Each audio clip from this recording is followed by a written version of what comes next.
Halo semua, selamat datang kembali di channel Fast Movie.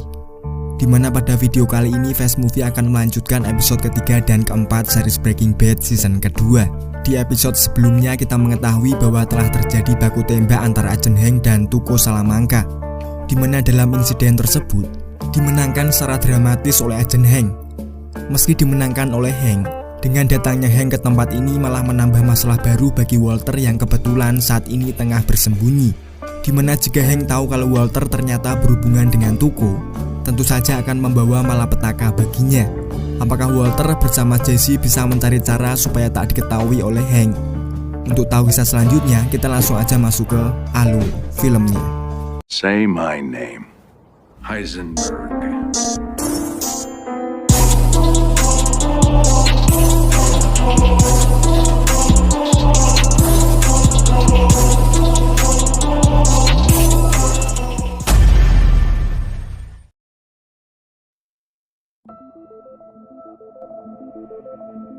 Setelah insiden baku tembak itu, Walter dan Jesse akhirnya memutuskan untuk segera menjauh dari tempat tersebut, di mana mereka berdua terus berjalan di hamparan padang rumput yang sangat luas ini. Hingga saat mereka menemukan jalan raya, Walter dan Jesse memutuskan untuk berpisah, di mana di sana Walter lebih dulu nebeng ke salah satu mobil yang baru saja melintas, sementara Jesse masih di sana untuk mencari mobil tebengan yang berbeda. Plan, Mr. White. You sure this is the way to go? Seperti yang kita tahu, kalau Walter ini sudah berhari-hari belum pulang, dan semua anggota keluarganya mengira kalau Walter ini telah menghilang dari rumah. Untuk itulah kali ini Walter punya cara tersendiri supaya saat ia pulang nanti, semua keluarganya nggak banyak nanya kemanakah Walter selama ini. Walter akhirnya berpura-pura menjadi gila dengan melepas semua pakaiannya di sebuah minimarket. Usaha Walter ini ternyata memang tokcer, dimana saat Walter kembali dipertemukan dengan keluarganya di sebuah rumah sakit, di sana Walter berpura-pura kalau selama ia hilang kemarin, ia sama sekali nggak ingat apa-apa. Dengan begitulah semua anggota keluarganya nggak akan curiga kalau penyebab hilangnya Walter kemarin karena ia memiliki hubungan dengan kepala kartel New Mexico yang kemarin baru saja dibunuh oleh Agent Hank, adik iparnya sendiri.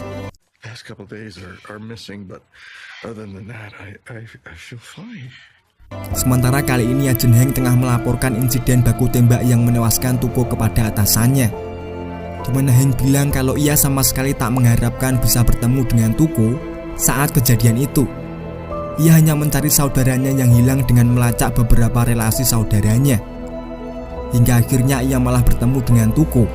Dan mobil Monte Carlo berwarna merah yang ada di TKP itu adalah milik Jesse Pinkman, mantan murid dari saudara saya yang hilang, ungkap Hank kepada atasannya. The Monte Carlo at the scene belonged to a former student of his, Jesse Pinkman. Dari laporan itulah alasan kenapa saat ini rumah Jesse selalu diawasi oleh polisi, dimana saat polisi itu pergi, Jesse baru berani masuk ke dalam rumahnya sendiri. Ditemani oleh Badger, Jesse mulai menyembunyikan semua alat lab yang biasanya ia gunakan untuk memasak meth. Jesse membawa semua alat itu ke dalam mobil RV-nya. Kemudian ia menitipkan mobil itu kepada saudara Badger, yang memang ia punya usaha jasa penitipan mobil. Setelah menghilangkan barang bukti, Jesse meminta Badger untuk menelpon DEA dan melaporkan keberadaannya lewat telepon umum dalam waktu 2 jam setelah ini. Entah apa yang dipikirkan Jesse, yang jelas dalam hal ini ia telah merencanakan semuanya dengan matang. Why do you gotta go and do this? Need probable cause. I'm giving it to them. Dan saat Jesse berada di apartemen salah satu PSK langganannya, di sanalah satuan DEA menangkapnya.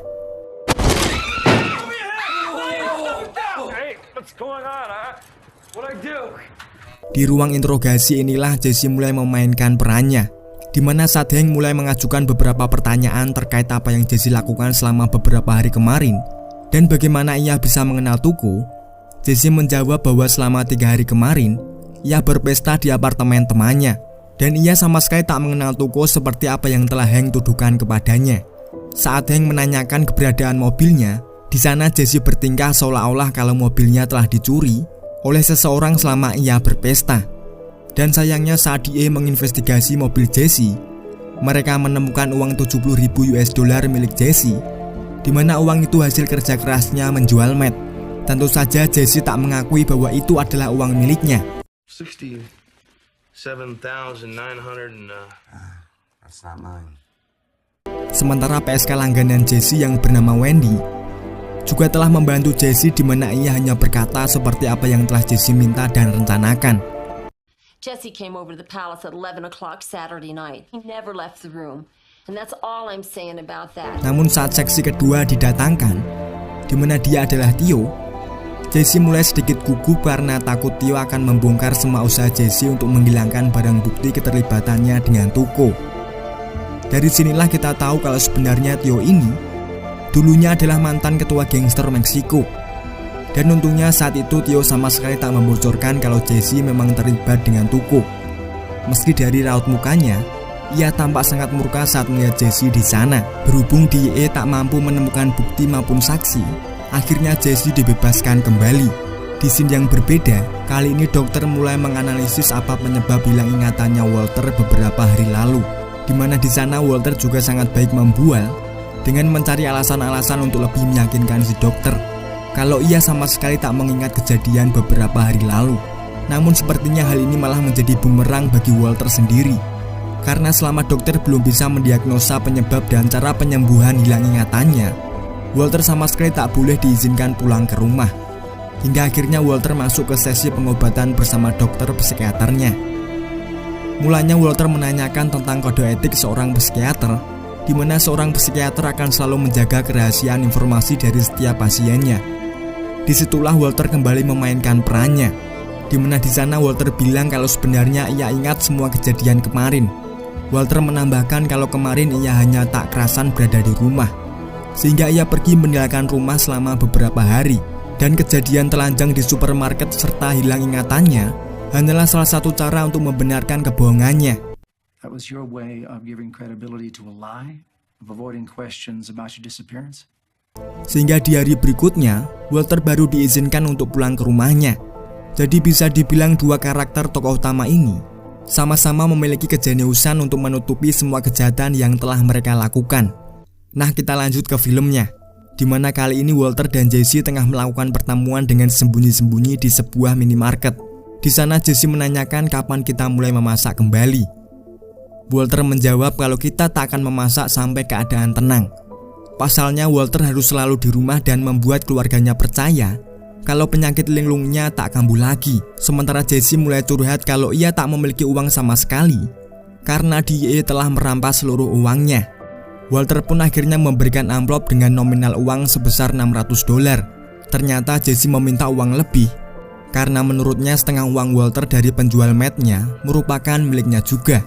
Karena mereka mulai berdebat dan Walter tak ingin orang mencurigainya, akhirnya mereka memutuskan untuk melanjutkan percakapan ini di lain waktu. Di rumahnya Walter mulai bersikap lebih riang dan melakukan beberapa pekerjaan rumah supaya lebih meyakinkan keluarganya bahwa Walter saat ini dalam kondisi prima. Namun sepertinya Skyler merespon sikap Walter yang berubah 180 derajat ini dengan cara yang berbeda. Sebagaimana seorang wanita yang memiliki insting lebih kuat dari laki-laki, Skyler merasa bahwa Walter belum sepenuhnya jujur 100% dengan keluarganya sendiri. Karena Skyler ini malas untuk berdebat dan bertanya langsung tentang apa yang sebenarnya terjadi, Skyler membalas perlakuan Walter dengan pergi dari rumah tanpa memberitahukan kemana tujuannya. Di scene yang berbeda, kali ini Jesse tengah melakukan pertemuan dengan keluarganya, di mana di sana juga terdapat seorang pengacara. Jadi rumah yang saat ini Jesse tinggali merupakan rumah milik bibinya. Dan karena bibinya telah meninggal, rumah itu kini telah jatuh ke tangan ahli waris yaitu ibunya Jesse. Dan pengacara itu bilang supaya Jesse mengkosongkan rumah dalam waktu 72 jam. Hal ini diakibatkan karena ternyata orang tua Jesse tahu kalau Jesse telah membuat pabrik meth di dalam rumah atas nama keluarganya. Karena mereka tak ingin terseret dengan kejahatan yang dilakukan oleh Jesse, mereka memutuskan untuk menjual rumah yang menjadi tempat tinggal Jesse. Vacate the house in 72 hours. Is that clear? Awalnya Jesse ini merasa kalau pengusiran itu dilakukan hanya untuk menggertak Jesse saja. sehingga Jesse berjanji kepada ibunya kalau ia bersedia melanjutkan studinya dan meninggalkan semua yang berkaitan dengan obat-obatan terlarang. Hingga saat Jesse melihat semua barang-barangnya satu persatu dikeluarkan dari rumah, disitulah Jesse sadar kalau pengusirannya memang nyata terjadi. Jesse mulai berdebat dengan ibunya kalau sebenarnya dialah orang yang pantas menjadi ahli waris rumah ini, karena Jesse lah orang yang telah merawat bibinya sampai ia meninggal. Perdebatan itu mulai memuncak saat Jesse mendapatkan tamparan dari ibunya karena ucapan Jesse yang melewati batas. Decided to, make your eldest son homeless. Wow, great family, Mom. Jadi keluarga Jesse ini melakukan semua ini karena mereka tak tahu lagi bagaimana harus mendidik anaknya supaya bisa menjadi lebih baik. Semua cara sudah mereka lakukan, namun tetap saja Jesse ini belum juga tobat. Dari raut mukanya juga sangat terlihat kalau sebenarnya ibunya ini sangat tak tega untuk mengusir anaknya sendiri. Yeah, this is gonna help big time with that, bitch. Sementara masalah keluarga juga terjadi di keluarga Walter, di mana Skyler terus pergi pagi dan pulang di sore hari tanpa menyebutkan alasan dan tujuannya keluar. Sikap Skyler yang seakan acuh dengan Walter ini tentu saja membuat Walter gelisah. Di tengah suasana hati yang sedang tak baik itu, Jesse malah menelponnya dan meminta uang lagi untuk menyewa tempat tinggal, karena hari ini ia harus angkat kaki dari rumah.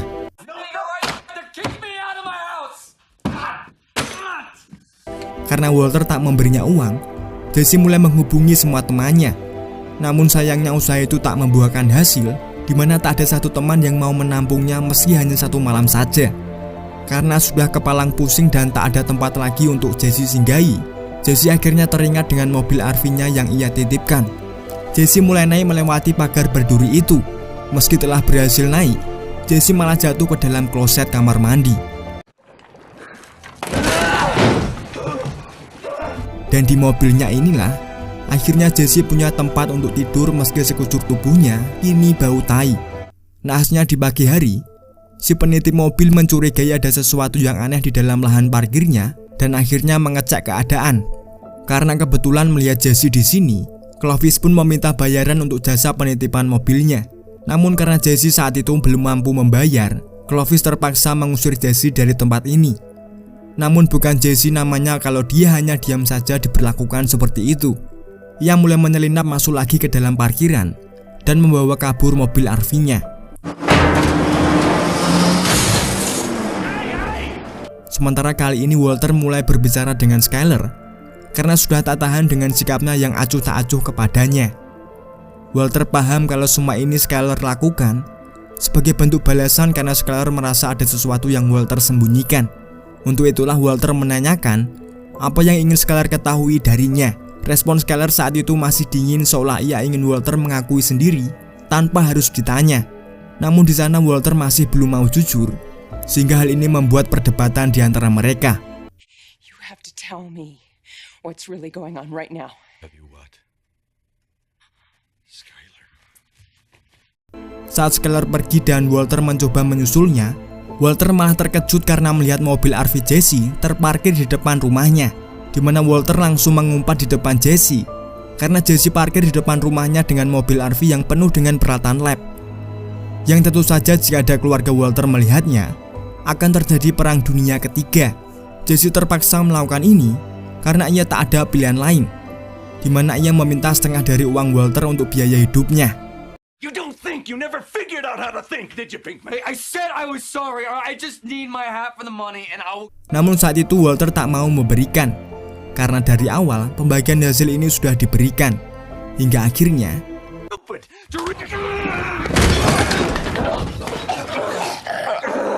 singkat cerita, akhirnya Walter dengan berat hati membagi 2 uang dari penjualan matnya kepada Jesse.